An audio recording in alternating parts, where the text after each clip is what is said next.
안녕하세요. 저는 아버지를 도와드리며 평범하게 살고 있는 30대 여자입니다. 제 사연은 아주 원수보다 더 원수 같은 전 남편에 대한 이야기예요.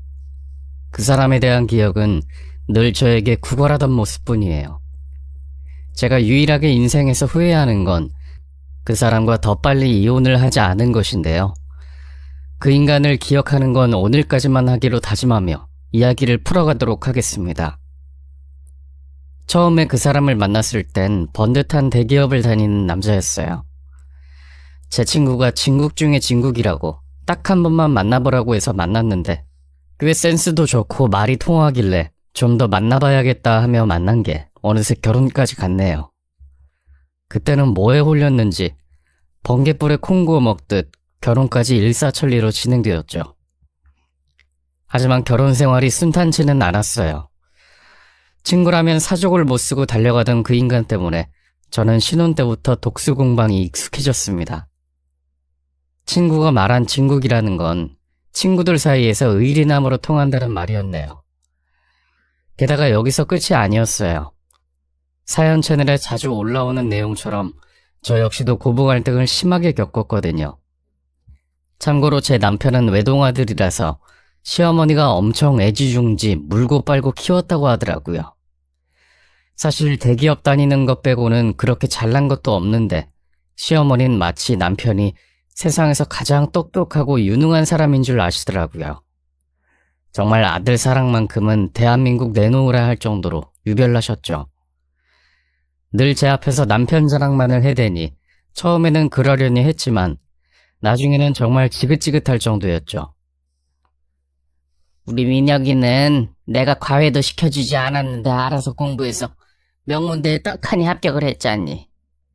그러니 내가 얼마나 뿌듯했겠어? 게다가 얼굴은 얼마나 잘생겼니?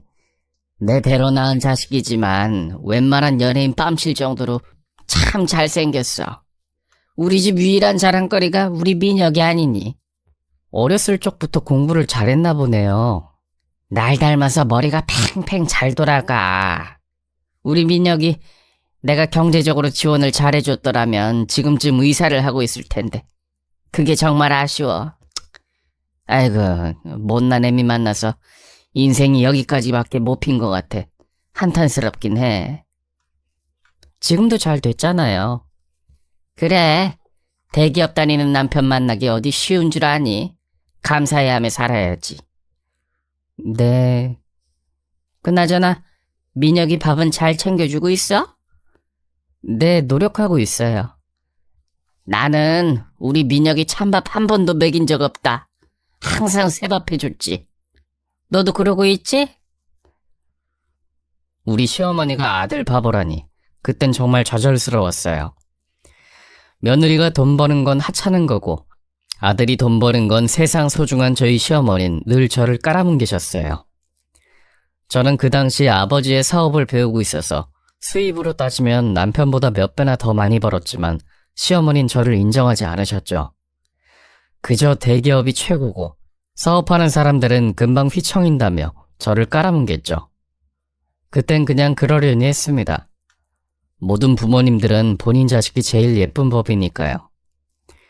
저희 친정부모님은 제가 어렸을 때 네가 세상에서 제일 예쁘다고 미스코리아에 나가보라는 말도 하신걸요. 물론 크면서 부모님께 콩깍지가 씌었다는 사실을 알게 됐지만요. 그렇게 남편과 결혼한 지 1주년이 되어가던 어느 날 저는 아주 청천벽력 같은 사실을 알게 되었습니다. 남편이 회사를 관둔 것인데요. 그걸 어떻게 알았냐면 제 친구가 남편과 같은 회사에 다니는데 메신저에 남편이 사라졌다는 거예요. 퇴사를 하면 사라진다고 하더라고요. 그래서 바로 남편에게 전화해서 물어봤습니다. 어떻게 된 거야? 당신 퇴사했어? 아, 그럼 지금 어딘데? 출근한 척 어딜 갔냐고. 설명하자면 좀 길어. 내가 이따 저녁에 가서 얘기해 줄게. 집에 돌아온 남편은 제 눈치를 보며 슬금슬금 들어오더니 저에게 앉으라고 하더라고요. 맥주 한잔 할래? 아니, 얘기나 좀 해봐. 대체 어떻게 된 건데? 왜 기업 메신저에 당신 이름이 사라졌냐고. 퇴사했으니까. 뭐? 아니 진짜로 오늘 당신한테 말하려고 했어. 근데 딱 오늘 당신이 알아버렸네? 밖에서 뭐 했는데? 앞으로 어쩔 작정인데 당신 진짜 뭐냐고. 일단 진정해. 소리 지르지 말고 내 말 좀 들어봐. 나 사업 준비 중이야. 뭐 사업? 멀쩡히 다니던 회사 때려치우고 한다는 말이 사업을 한다고? 진짜 어이없는 소리인 거 알지? 그리고 어떻게 이런 중대한 결정을 나랑 상의도 없이 할 수가 있어? 아, 그거야 말하면 당신이 반대할 게 뻔하니까 그렇지. 그리고 아무 생각 없이 그만둔 거 아니야. 나 그렇게까지 무책임한 사람 아니라고. 그럼 계획이 뭔데? 어떤 사업을 하려는 건데? 당신도 알다시피 대기업 다녀봤자 40살에 퇴직당하고 치킨집 차렸다가 망해서 길바닥 신세 지는 게 다반사인데 그럴 바엔 지금부터 준비하면 더 낫잖아. 내가 하려는 사업이 진짜 블루오션이거든? 사업은 무슨 돈으로 하려고? 돈이 있긴 해? 일단 초기 투자금이 필요하긴 한데 내가 퇴직금이 있잖아. 그거 몇 푼이나 한다고. 아, 글쎄 일단 시작만 하면 대박이라니까. 이건 시간을 지체할수록 손해보는 거야. 하루라도 빨리 해야 돼. 그러니까 당신이 나를 좀 믿어줘. 내가 진짜 당신을 어떻게 받아들여야 돼? 내가 남편이 퇴사한 걸 친구를 통해서 들어야겠어? 그건 정말 미안하게 생각해. 하지만 여보, 나 진짜 매일 일어날 때마다 숨도 잘 안 쉬어졌어. 회사 가기 싫어서 혼자서 눈물도 흘렸다고. 당신은 장인어른 회사 다녀서 모르는 기분이야. 남 밑에서 싫은 소리 들으면서 일하는 게 얼마나 힘든 줄 알아? 더 다녔다가는 정신병 걸려서 요절할 거야. 나는 당신이랑 오래오래 행복하게 살고 싶단 말이야. 그런 마음이 있었으면 나한테 먼저 상의라도 했어야 되는 거 아니야? 알아, 내가 잘못한 거 알지. 하지만 나 살고 싶어서 퇴사했어. 하루라도 더 다녔다간 죽을 것 같더라고. 나 한 번만 이해해주면 안 될까? 이렇게 부탁할게. 퇴사가 문제가 아니고 이건 부부간의 신뢰에 대한 문제잖아요. 몰래 퇴사를 해놓고 회사를 다니는 척 다녔던 게 너무 기가 막히더라고요. 그날 남편과 대판 싸우며 이혼하니 많이 했죠. 그리고 다음날 남편과 한마디도 하지 않았습니다. 그때부터 남편은 저에게 빌붙기 시작했던 것 같아요. 사업하기로 해놓고 투자금이 없다네요. 참나 어이가 없어서. 처음에는 모른 척 했습니다. 하긴 회사를 고작 몇 년밖에 안 다녔는데 퇴직금이 많이 나올 리 있겠습니까? 그러니 남편은 저희 아버지 도움을 받고 싶다고 졸라댔습니다. 당연히 반대를 했지만 하루도 아니고 한 달을 제 앞에서 빌고 또 비니 결국 마음이 약해져 이 사실을 친정 부모님께 털어놓았습니다. 처음에는 많이 놀라셨지만 사위가 백수로 지내는 걸 도저히 못 보겠는지 저희 부모님께서 사위에게 사업자금을 대주었어요. 그리고 저희 아버지가 사위에게 약속을 얻어내셨죠. 이번이 처음이자 마지막일세. 그러니 죽을 힘을 다해서 열심히 해봐. 자네 하나만 보고 지원해주는 거니까 부담을 좀 가졌으면 하네. 네, 명심하겠습니다, 아버님. 제가 진짜 성공해서 우리 수연이 먹여 살리겠습니다. 믿어만 주세요. 나한테 결과를 보여주면 그때 자네를 인정하도록 하지. 지켜봐 주십시오. 보여드리겠습니다. 그렇게 남편은 사업을 시작하며 자신의 꿈을 펼쳤습니다. 그때는 알지 못했어요. 그 인간이 저지른 일이 사기라는 사실을요. 자세히는 말씀드릴 수 없습니다만 남편에게 사업 방식을 들었을 땐 그럴싸하다고 생각했어요. 알고 보니 그 사람은 저에게 그럴싸한 말들로 꾸며댔던 것입니다. 저는 이 인간이 허황된 꿈을 쫓아가는 줄도 모르고 드디어 창의적인 활동을 하는구나 하며 좋아하기까지 했더랬죠. 대기업이 최고라던 시어머니는 아들이 회사를 때려치웠다는 소리를 들으시고는 며칠 내내 알아누우시더니 금세 말을 바꾸셨습니다. 아무렴, 회사 다니는 것보다는 사업을 하는 게 낫지. 요새는 회사 평생 다니는 사람을 멍청하다고 한다더라. 우리 민혁이가 알아서 잘 결정했겠지. 엄마는 믿는다. 그 뒤로는 시어머니께서 저와 남편을 비교하지 않으셨어요. 그거 하나는 정말 좋더라고요. 남편이 사업을 시작하면서 저와 함께하는 시간이 많이 줄긴 했지만 남편이 성공을 한다면야 이 정도는 충분히 감당할 수 있었습니다. 남편이 처음으로 저에게 수입을 보여주었을 땐 감격의 눈물까지 흘렸어요. 남편은 저에게 이런 말을 했습니다. 좀만 기다려줘. 시스템을 구축하면 내가 앉아서 돈을 벌 수 있으니까.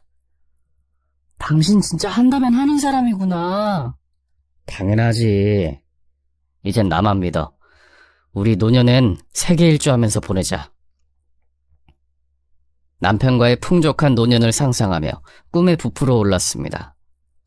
하지만 몇 달이 지나고 나서야 남편이 저에게 허풍을 떨었다는 사실을 알게 되었죠. 심지어 온 가족의 명의를 전부 이용해서 사기를 쳤더라고요. 그 사실을 알게 된 저희 친정 부모님이 저희 집에 와서 남편을 불러 앉혔습니다. 아버지가 크게 호통을 치시더라고요. 자네 대체 뭐하고 다니는 건가? 왜 우리 명의가 도용이 됐냔 말이야? 아이, 그게요, 장인어른. 좀만 더 버텨주시면 제가 해낼 수 있단 말입니다. 자네 하는 꼴을 보니 못 믿어서 그래. 당장 관두게. 장인어른, 제가 할 수 있습니다. 명의 도용권은 제가 해결할 테니 한 번만 더 믿어주십시오. 그럼 나랑 인연을 끊자고. 다시는 자네 보고 싶지 않으니까. 성공해서 찾아뵙겠습니다. 저 진짜로 믿어주세요. 그때 저희 가족은 온 마음을 다해서 그 인간을 뜯어말렸지만 남편 고집도 장난이 아니더라고요. 어떻게든 바로잡아보겠다고 하더니 남편의 사업은 얼마 못 가 폭삭 망하게 되었습니다. 술을 잔뜩 마시고 집에 들어온 남편은 저에게 또 한 번 사정하기 시작했어요. 이 일로 저희 아버지는 큰 돈을 날리시게 되었죠. 물론 이걸로 흔들릴 정도로 큰 타격은 아니었지만 무튼 저희 아빠한테 빌려간 돈을 남편은 결국 못 갚게 되었어요. 그래놓고서는 아직도 정신을 못 차렸는지 계속해서 사업에 미련을 가지고 있더라고요. 여보, 한 번만 돈 좀 마련해주면 안 될까? 나 이번엔 진짜로 자신 있어서 그래. 원래 한 번쯤 실수하는 법이잖아. 내가 사업이 처음이라 몰랐어. 하지만 이젠 알 것 같아. 다시 한번 기회를 주면 잘할 수 있을 것 같다고. 분명 마지막 기회라고 했어. 당신은 그 기회를 날려버렸고. 한 번이 어떻게 마지막 기회야. 한국인은 3세판인 거 몰라? 그걸 지금 말이라고 해? 그리고 내가 돈이 어딨어. 제발 철 좀 들어. 당신 우리 아빠한테 빌려간 돈이 얼마인 줄 알아? 그거 갚을 생각이나 해. 괜히 또 욕심부리지 말고. 아, 진짜 감을 잡았다니까. 이 감 놓치면 우린 평생 자본가가 아니라 노동자로 남을 거야. 그냥 가만히 있어주면 안 되겠어? 당신 하는 거 그거 잘못된 길이잖아. 지금 이혼 얘기 꺼내고 싶은 거 겨우 참고 있으니까 말 걸지 마. 내가 많은 거 바랬어? 좀만 도와주면 평생 호강시켜 준대잖아. 지금 친정부모님께 돈 좀 빌려달란 얘기지. 당신 대신에 나더러 총대매달라는 거잖아. 장인어른한테 인정받고 싶어서 그래. 한 번만 도와주면 진짜 인정받을 수 있을 것 같다고. 내가 볼 땐 당신 미쳤어. 어딘가에 홀린 사람 같아. 말도 안 되는 소리 하지 마. 지금 돈 빌릴 게 아니라 병원을 가봐야 돼. 뭐에 단단히 씌었어. 당신까지 나 무시하는 거야? 내가 돈 못 벌고 있으니까 우스워 보여? 그런 게 아니잖아. 가뜩이나 짜증나 죽겠는데 당신까지 말을 안 들어주니까 내 기분이 어떻겠어? 지금 내 기분이 어떤지 알아? 당신 사업하면서 성격도 많이 바뀌었잖아. 예전에 회사 다니던 당신으로 돌아왔으면 좋겠어. 그때는 싸울 일도 없었고 부딪힐 일도 없었어. 나더러 평생 남 뒤치다거리나 하고 살라고? 그렇게 받아들이지 말고 각자 걷는 인생의 길이 다른 거잖아. 실패 한 번 했으니까 이제는 그만 포기하라고. 얼토당토 않는 사업한다고 나서지 말라고 제발. 참아주는 것도 한계가 있어. 그러니까 나는 사장이 안 어울린다는 소리잖아 지금. 나랑 말장난해? 차라리 대놓고 말해. 애초부터 나를 무시하고 있었다고. 당신은 언제나 나를 하찮게 봤잖아. 내가 그거 모를 줄 알아? 언제쯤 나를 믿어줄 건데, 언제쯤? 남편이 큰 소리를 내며 저를 압박하는데 저도 모르게 숨이 턱 막히더라고요. 어쩌다 우리 사이가 이렇게 되었나 싶어서 눈물이 줄줄 나왔습니다. 그리고 그 다음날 저는 시어머니를 찾아가 일러 바치며 애원했어요. 어머님, 어제 민혁 씨가 저한테 소리 질렀어요. 어머, 왜? 왜 그랬대? 사업 완전히 무너졌는데 저한테 또 돈을 달라고 하잖아요. 사업이 잘 안 됐대? 애초에 멀쩡하지도 않은 사업이었어요.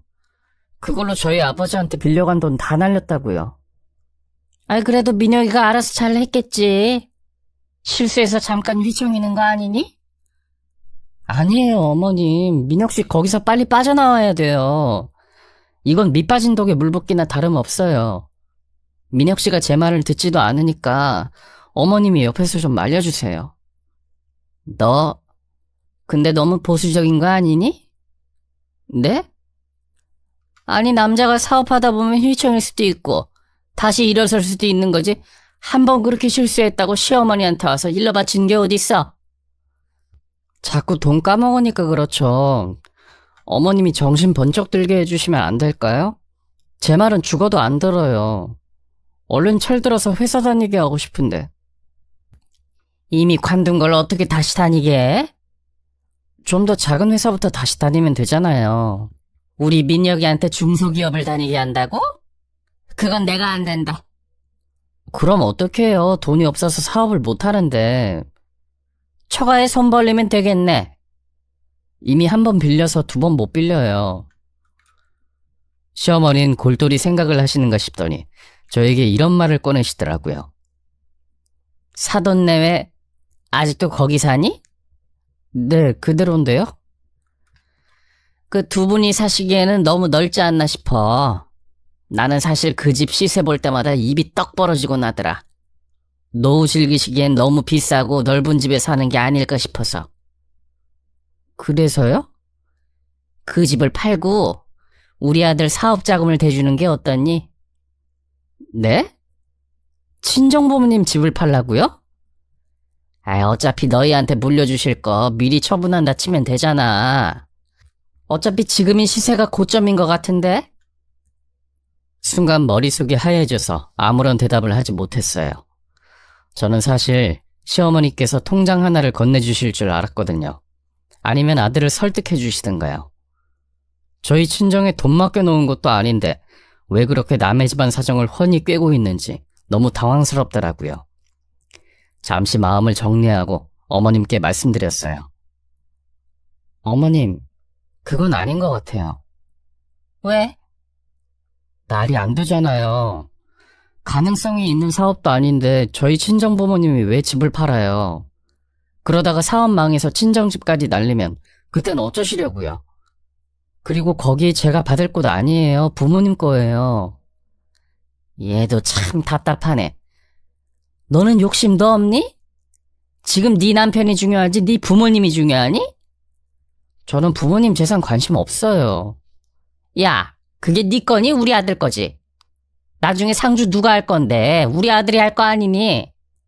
그리고 제사도 쭉 우리 아들이 모실 거잖아. 내 말이 틀려?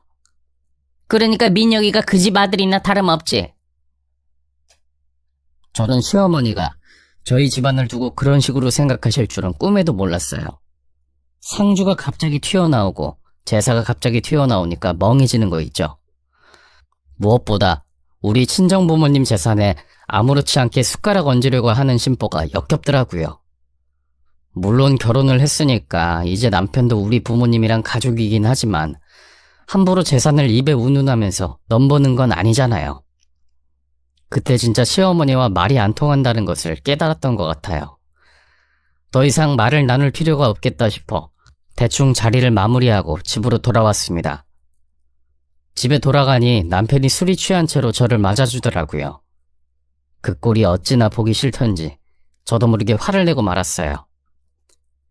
집에서 매일 술 좀 그만 마셔. 알코올 중독이야 뭐야? 아유, 왜 화를 내냐? 당신이라면 안 답답하겠어?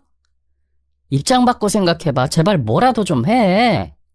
막노동이라도 해서 돈을 벌면 되잖아. 우리 엄마한테 갔다며. 그래.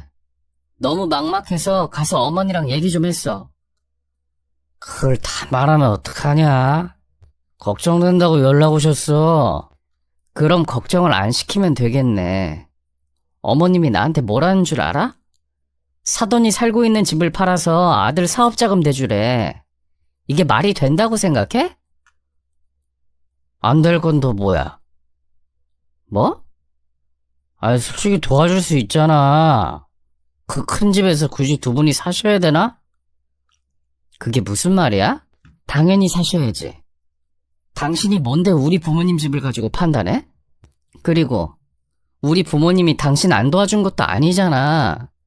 크게 한번 빌려주셨으면 됐지. 어떻게 또 도움을 청해? 여유 있으면서 안 도와주는 것도 사람 빈정상하게 한다는 것만 알아도. 당신 우리 집에 돈 맡겨놨어?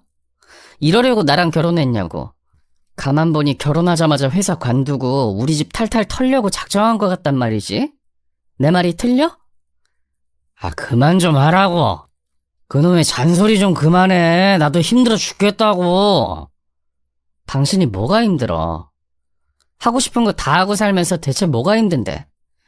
나랑 상의도 없이 멋대로 회사 그만두고 그놈의 사업한다고 설치다가 우리 아빠한테 빌려간 돈 날리고 중간에서 내 입장이 얼마나 난처한 줄 알아? 나도 당신 때문에 마음고생 심했어. 내가 이러려고 당신이랑 결혼한 줄 알아? 진짜 씨. 남편은 술상을 엎어버렸습니다. 그래도 화가 덜 풀렸는지 집에 있는 물건들을 바닥에 내동댕이 치기 시작했어요. 그리고 무섭게 저에게 다가와 제 얼굴을 향해 손을 올리더라고요. 손찌검을 할 듯 말 듯 하는 그 모습이 공포스러웠습니다. 이 사람이 이렇게 무서운 사람이었나 싶어 손이 벌벌 떨리더라고요. 그날 그 사람의 새로운 모습을 본 후 짐을 싸서 친정으로 피신했습니다. 친정 부모님을 보자마자 울음이 터져나왔고 저는 친정엄마의 품에서 한참 동안 울었어요. 엄마도 그런 저를 다독이며 같이 우시더라고요. 우리 딸 무슨 일이야? 엄마 나 어떡해. 왜 그래? 말을 좀 해봐. 나 그 사람이랑 더 이상 못 살 것 같아. 여태껏 있었던 일들을 차근차근 친정부모님께 말씀드렸습니다. 남편이 점점 변해갔던 일들, 시어머니가 친정부모님 집을 팔고 사업자금을 대라고 했던 말들, 그리고 남편이 술을 마시고 저에게 손찌검을 할 뻔했었던 일까지도요. 말하면서도 울음이 터져나와서 몇 번이나 쉬었는지 몰라요. 저희 아버지는 내내 아무런 말씀 없이 가만히 계셨고 저희 엄마는 저에게 재차 확인을 하셨어요. 그게 진짜야? 안사돈이 그런 말을 했다고? 응. 그리고 정서방이 진짜 그랬어? 어떻게 아내 앞에서 손을 들어? 응. 그래서 여기로 도망온 거야. 더 이상 무서워서 안 되겠어. 그 사람 진짜 예전이랑 달라졌어. 내가 알던 그 사람이 아니라니까? 안사돈은 지 아들이 무슨 사업을 했는지 정확히 알고 있어? 잘 모를걸? 아들이 제일 잘났지 뭐. 어머머머, 그럼 사고 친 것도 모르나 본데? 아마 그렇지 않을까? 정서방 진짜 안 되겠네. 결혼 허락받을 땐 우리 딸 평생 행복하게 해주겠다고 손가락 걸고 약속을 하더니 이제 와서 그딴 짓을 해? 은혜를 갚아도 모자랄 판에 이런 게 어딨어? 미안해. 내가 남자를 잘못 만났어. 왜 그 사람이랑 결혼을 했을까 자꾸 후회가 돼. 그럴 거 없어. 너 정서방이랑 계속 살 거야? 몰라. 나도 아직은 잘 모르겠어. 이참에 단판을 지어. 어떻게? 안사돈도 아들에 대해서 정확히 알아야 할 거 아니니. 온 가족 모여서 얘기 좀 해야겠다. 지금 얼른 정서방 불러.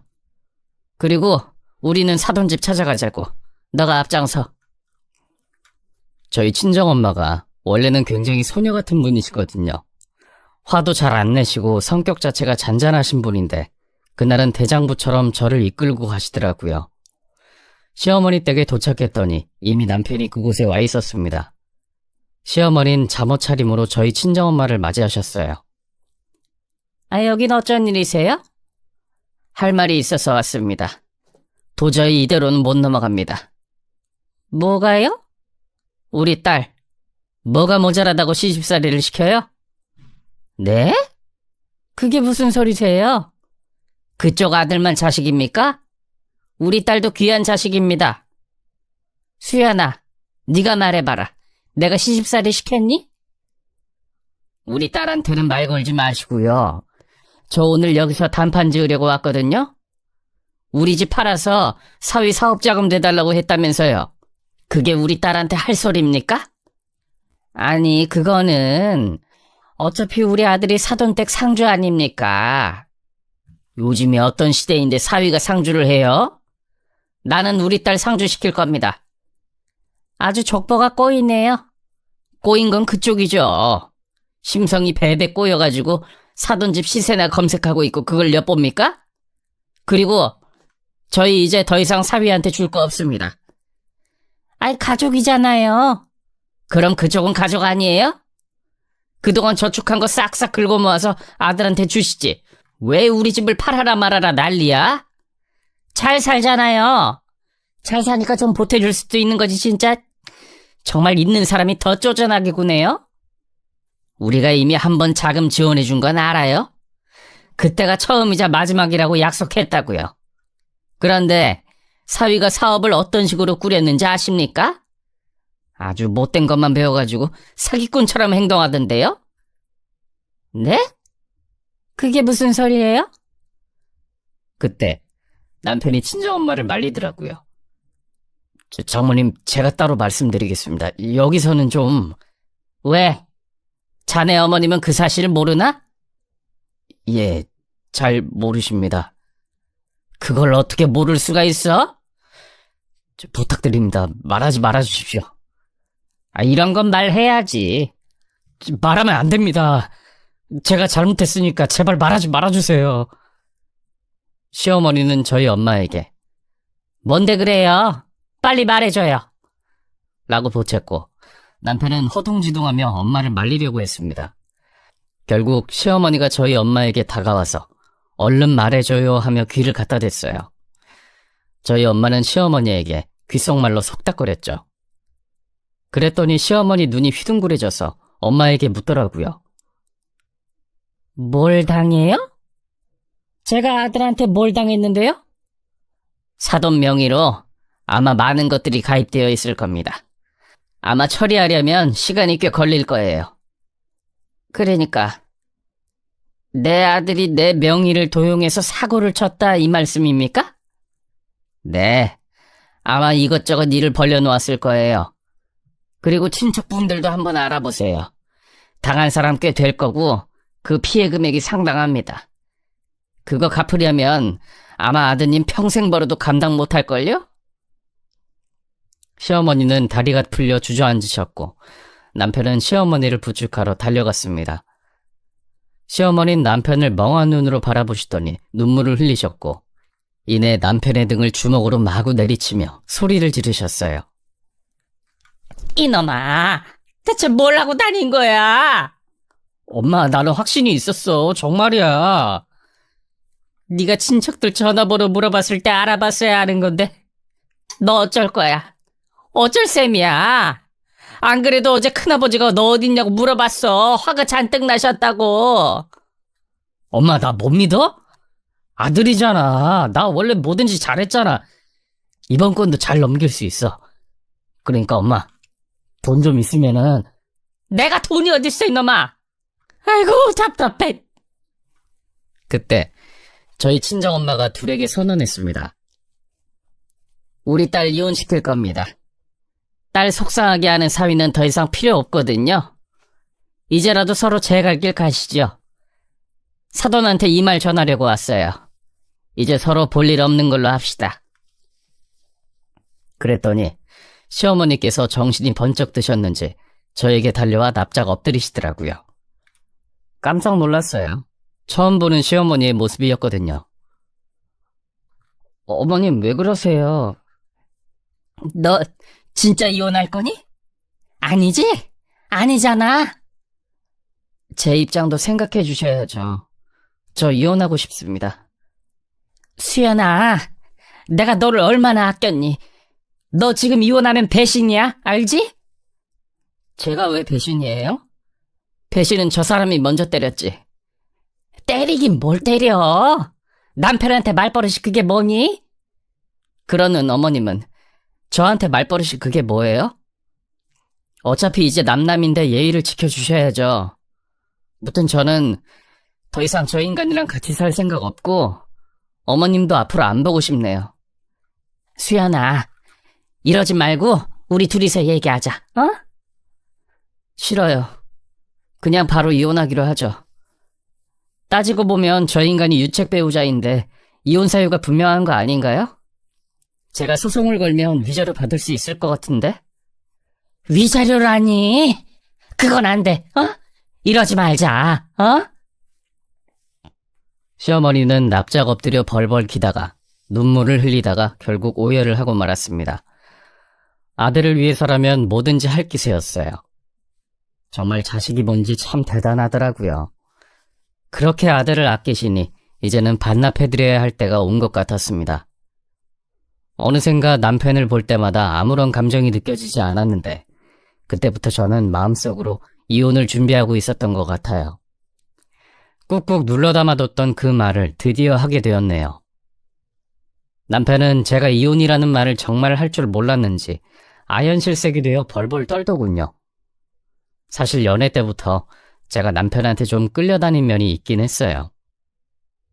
제가 연애 경험도 거의 없고 성격도 유들유들한 편이라 자기 주장이 강하지 않았거든요. 그런 제가 이혼 선언을 강하게 내비치니 많이 놀란 표정이었죠.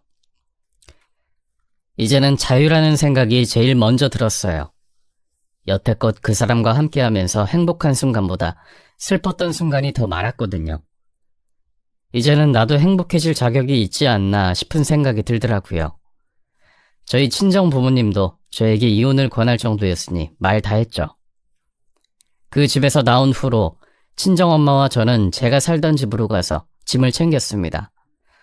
물론 제 짐이 아니라 남편 짐이었죠. 집도 저희 부모님이 해주신 거였거든요.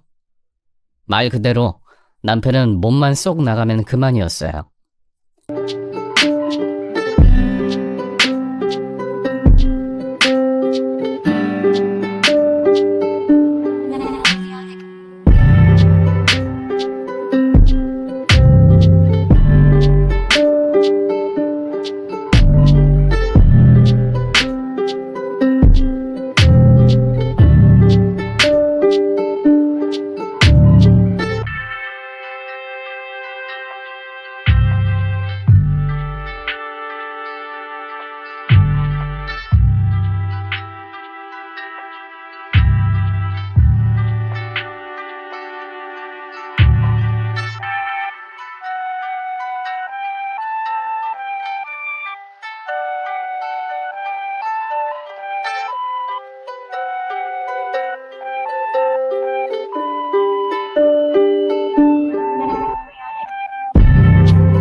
저는 혼자 정리하고 싶다고 친정엄마를 먼저 집으로 보냈어요.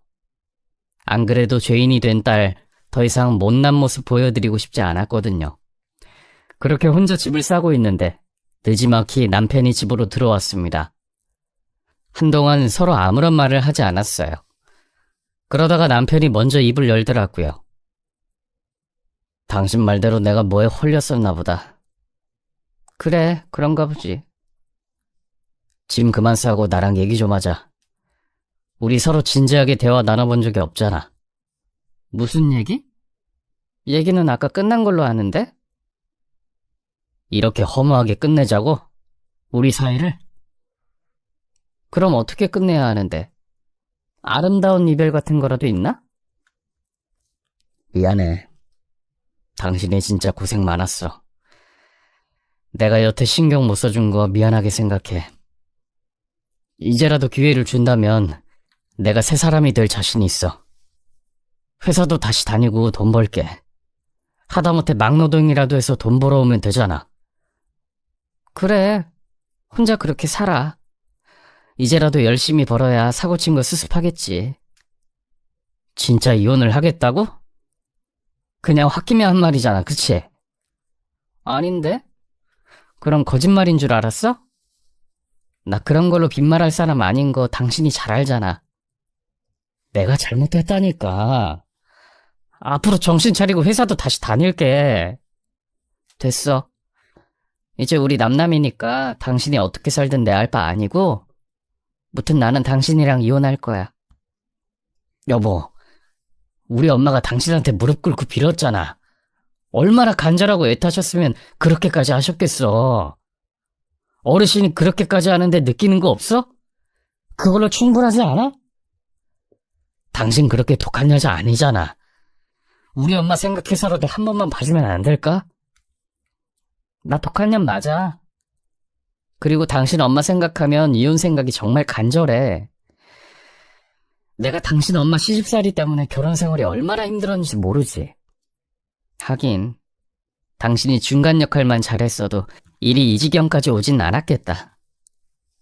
우리 엄마가 옛날 분이시고 내가 하나밖에 없는 아들이라서 말이 엇나간 것 뿐이야. 그렇게 나쁘신 분 아니라고. 그래. 그럼 그렇게 눈물겨우면 엄마랑 평생 보듬고 사세요. 나는 빠질 테니까. 안 돼. 이대로 못 헤어져. 왜? 아쉬워? 나는 이제 당신이 지긋지긋하니까 제발 좀 헤어지자. 나도 좀 살자, 어? 이혼을 해야 내 숨통이 트일 것 같아서 그래. 이젠 내가 당신한테 무릎이라도 꿇고 싶은 심정이야.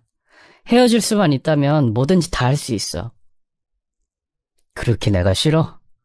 쳐다보기도 싫을 만큼? 한때는 죽고 못 살았잖아. 나랑 얼른 같이 살고 싶다며. 그래서 급하게 결혼도 한 거잖아. 여태껏 하라는 대로 다 해줬는데 이제 와서 이혼? 싫어. 절대 안 돼. 말은 똑바로 해. 내가 하자는 대로 한 게 아니라 당신이 하고 싶은 대로 한 거겠지. 그리고 결혼도 당신이 나 꼬셔서 빨리 시골리자고 할 때는 언제고 이제 와서 딴 말을 해? 시끄럽고 짐 싸놨으니까 가져가. 더 이상 얼굴 보기도 싫어. 여보, 그러지 말고 우리 시간을 갖자. 서로 생각할 시간을 가지면서 천천히 결정해보는 건 어때? 난 당신 마음 돌릴 자신이 있어. 새로운 모습 보여줄게. 이젠 나 좀 그만 괴롭혀. 당신이 사고친 거 수습하는 것도 이젠 지친다고. 그러니까 나가. 1분 1초도 같이 붙어있기 싫어. 그날 남편은 제 앞에서 무릎을 꿇고 울고불고 매달렸지만 마음이 전혀 흔들리지 않았어요. 그 사람이 저에게 매달리는 이유가 사랑이 아닌 물질적인 것들이라고 생각하니 정신이 확 깨더라고요. 이 인간과 시어머니에게 평생 시달리며 살게 될 미래가 이혼보다 더 무서웠습니다. 이렇게 확신에 찬 결단을 내리는 게 인생 처음이었던 것 같네요. 결국 나가지 않는 남편을 저희 아버지가 오셔서 대신 내쫓아 주셨어요. 그리고 바로 집 비밀번호와 열쇠를 바꾸었죠. 그렇게 남편을 쫓아내고 빈집에서 밤을 지새우며 앞으로 어떻게 살아야 할지 계획을 세웠습니다. 엉망이 되어 울면서 밤을 지새울 것이란 제 예상과는 달리 차분하게 행동하게 되더라고요.